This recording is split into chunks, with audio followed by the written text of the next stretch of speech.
And so, Fred, what was your impression coming into this really zany universe? And well, doing the voice of Zeratul, this is actually my normal voice. We start off that way, and then it goes through processors, and we... No, actually, seriously. You guys take me seriously, I'm sorry. You're scary. Really, it was Jack Russell who really, I mean, he captured the spirit of this, 600-some-odd-year-old Knight Templar. Amazing character, one of the best characters I love playing. And so I was really just trying to voice print what he brought. And then anything after that, without giving away too much, it was just filling in those spaces. But really, really enjoyed playing something like that. Was almost, I heard him being called almost a good Darth Vader type, right. Something that really invests so much in the survival of things, and he's just an incredible character. So that's kind of what I did, and then it just went further. And now you have to speak without a mouth. So that's kind of interesting too. It's all psychic stuff. And then Swan was fun, because that's just basically my New York family. So, we're gonna fix a few protoplasm things over there. Don't worry about it. It's easy. Let me do that. Yes, indeed. Oh, no, you guys. It is wonderful to be here. Thank you for being here. Money blessings upon you, many blessings. So, one of the funniest things with Fred is, we were joking with him about having to do lip syncing for Zeratul when he actually has no mouth. So what the hell are you guys talking about? So it worked out where we didn't actually have to, go there. That was a terrible joke, guys. I apologize. I'll get better as we go. Is the bar open? So, Neil, we talked a lot about Tychus and how he came to be. Man, I was remarking to the crowd a little earlier. I love Tychus's voice. Like once that voice came out of your body, right? Which was so wild. Like, how are you making that sound? Suddenly, we wrote the character in a totally different way. The voice just took over, guys, and this whole different kind of personality started to come out that became just the perfect foil for Raynor. This good, honest cop. And suddenly, there's this guy. Give him some Tychus, man. I guess I should probably say the line which most everybody is familiar with. Hell is a bad damn time. So rad. Because, since I first did the scratch tracks for the character, I mean, I've been sitting on this news for a long time. Not being able to say anything and seeing this face everywhere. And, it sucks, don't it? But I'm going to echo, what was said previously. This is the coolest character I have ever played. Plain and simple. I've played characters that were made famous by other voice actors, and that was really a lot of fun, but this was the chance to create my own thing. Right. And then, quite frankly, Chris, when you told me what you said, it was the greatest compliment that any actor could ever hope for in their career. Wow. That I came in and read lines that you wrote, and because of the performance I did, you changed things. I mean, holy heck, that was, I don't know if I touched the ground walking home that day when you said that to me. And the greatest thing I've got to say about playing Tychus is you can stay up till 5 in the morning drinking scotch and not have to worry about how you sound the next day. Right. Because it's always going to be. Actually, you have to stay up till 5 in the morning drinking scotch. Well, we actually did have one session where I had really bad food poisoning and could barely make it out of bed, got into the car, drove to the session, spent about a half hour in my car working up the energy to get in, did the session, everything went great, and then took another half hour in my car waiting to drive home. But it worked perfectly. Right. Because it's that kind of character. Right. But the pain and, But I've never had a character that I felt that devoted to. It's basically, there are 88 keys on the keyboard, and Tychus is one of those characters that gets up and plays 86 of them. Right. And thank you, and to the rest of the StarCraft 2 team, to the artists, to, and of course, working with the greatest voice director that's ever walked the planet. This has just been a surreal ride for me, and I hope it goes on for an awful long, long time. Indeed. Indeed. Yeah, Dave, I was going to ask you, about Tosh. He was one of those characters that sometimes the story demands a certain character, but what's funny in video games is that sometimes the artist will just conjure a character, and the visual design is so engaging that, we as writers, go like, holy cow, like we have to run with that. I don't know where he fits, I don't know what he's going to do, but there was just something so engaging about Tosh, and the idea, I can't tell you. Anyway, there's really good stuff with Tosh, guys. Panels like this are a bitch when you actually haven't played the game yet. Just trust me. But Tosh was one of those characters with a visual design, a bunch of, I think, cinematics artists were just kind of concepting out, like, wow, he actually started as a mercenary. And as we got this kind of visual solution, there was just so much magnetism to it that, we sought out the, voice actors. And the day you came in, I think we had tried a number of actors, and you just kind of had this very dark, raspy thing going on. Like, that's it. What was your impression of this guy? This kind of very zany character, right? How many of you, first of all, you've never heard Tosh, right? Is it Tosh? Oh, okay. I don't think anyone's seen the video clips yet, yeah. It's a brand new character in the game. And Tosh is kind of got that accent like this man. And everything is very, very bad. Right. I like to kill people. Let me cut him up. Indeed. And yet, somewhere deep inside, he has a heart of gold. What, way deep inside? Way deep inside. Tosh is I think he fits in with the game so well because he really is a product of the environment that he's in.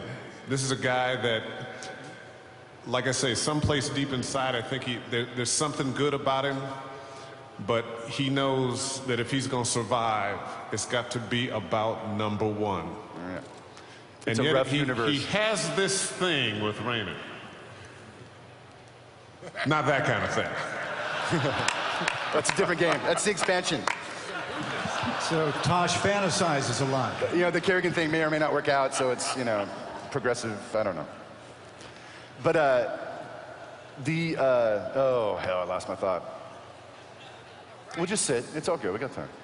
Have a sip of that Mountain Dew. That'll handle that for you. You know what? I've been freebasing Mountain Dew for like 24 hours. The thing about Tosh, guys, you may not know, I know it's a little difficult not having played the game. It's hard to understand just what his role is, but when we included Tosh in the storyline, the trick is, in a lot of ways, Tosh counters a character named Matt Horner. And the actor that plays Matt, I think, was out of town this weekend and couldn't be here with us. But if Matt, the kind of like the angel and the devil on either shoulder for Jim. We wanted to have characters that kind of contrasted whatever his inner struggle is, whatever his path is going to be. The universe wants to pull him in many directions. So in a lot of ways, the Matt Horner character kind of represents Jim's idealism, his willingness and need to fight the good fight, do the right thing, seek justice almost to a fault. Where Tosh, like Dave said, Tosh is much more of the kind of do as thou wilt. Number one is everything. Tosh, as you said, is a product of a very hard universe. The StarCraft setting, apart from ravenous, insect swarms of aliens and giant golden demigods, it's a rough universe anyway. The Dominion and Arcturus Mengsk. Thanks a lot, man. And just these tyrannical overlords and just all the compromise that you find within the Dominion. Tosh is very much an expression of that, as he's graduated from his army experience. He's just a very nihilistic man, and he creates a really fascinating counter to Raynor. And something just to geek out on, while Tosh was constructed, over the past 2 years, I guess I won't tell you exactly what his unique storyline is, but we've woven it in such a way that he has a very interesting tie to another StarCraft character, Nova. So you guys might remember for the game Ghost from many years ago, may it rest in peace. The character of Nova will also make a little cameo in the game. It's very cool. And it turns out that Tosh and Nova again, not necessarily in that way, have a shared past, and it'll be very cool to see that unfold. So, Arcturus. Emperor, what was it like in the early years as the Guild Wars ravaged the Confederacy and you found yourself angry with the former government and seeking to overthrow the... How was it, man? How was it for you? It was rough. It was really, really rough. How did we come upon this voice anyway? That's what I want to know. You know, I was trying to remember. I don't remember. I absolutely do not remember. You know, what I have discovered here today is why Jack Nicholson and those other people always keep their sunglasses on. Man, it's bright up here. But I can't stand it when they keep their shades on. So here's my eyes. Now you can see me. It's harsh. I haven't had as much fun doing something in probably 20, 30 years. This has been a phenomenal experience, cramped down into a very short period of time. I mean, this whole character in the sequel, what did maybe about 3.5 hours over a couple of days to do this. But just in brief, I'm getting older, and so my memory is going.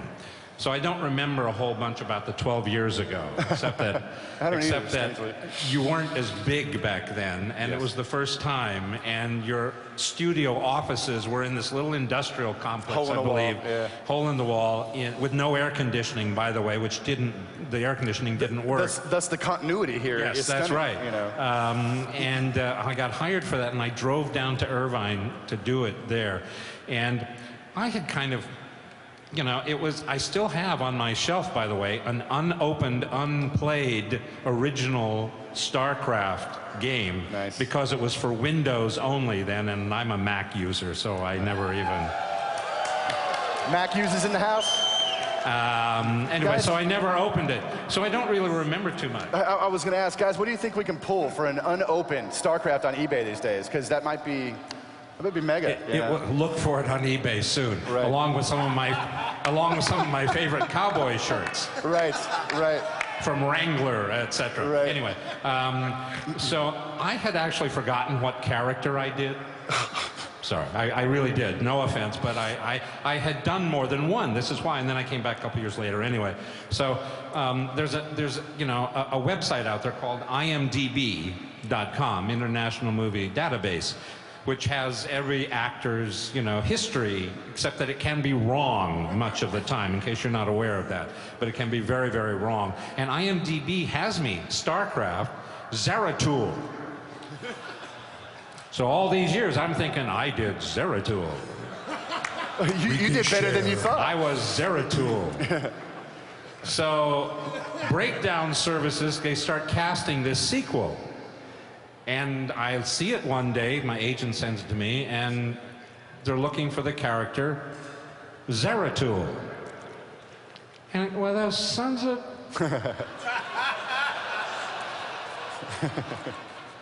Yeah. I was really good. I'm the emperor, damn it. What are they... They're not even calling me to see if I'm available? Yeah. It's those Blizzard guys. And so a couple of months later, my agent gets a call and he says, oh, I got a call from this Blizzard stuff. They're doing this sequel. They want you to recreate your character of Arcturus Mengs. And I went to myself, never mind. And I'm really happy to be back doing this again, because it's so much fun. Arcturus Mengs, everybody.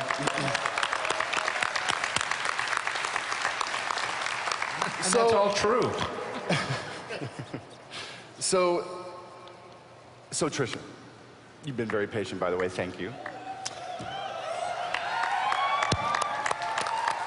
So I have to wonder, oh hell, it just has to be done. We got any Galactica fans in the room?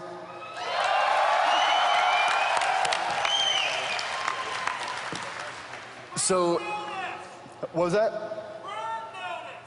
Burn notice. Thank you. Booyah. Very good. You know, it's funny.